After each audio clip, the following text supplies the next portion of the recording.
हाँ जी, देखिए ऐसा है कि रेस्क्यू 1122 ने आज आलमी हफ्ता बराए रोड सेफ्टी मनाया है। इस आलमी हफ्ता बराए रोड सेफ्टी को मनाने का जो बुनियादी मकसद है वो रोड हादसात की शरह में कमी लाना है।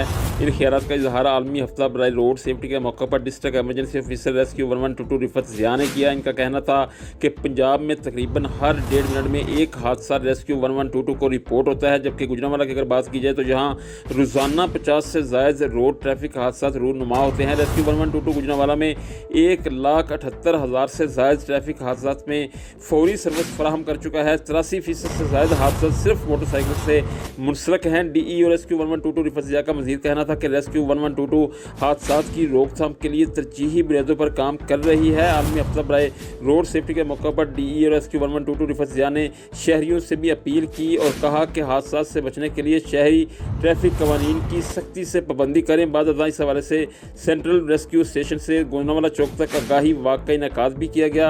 वाक़ के बाद शहरियों में अवेयरनेस पैदा करने के लिए मुख्तलिफ मकामात पर आगाही पम्फलेट्स भी तकसीम किए गए, जिन पर दौरान ड्राइविंग किए जाने वाली एहतियाती तदाबीर दर्ज थी।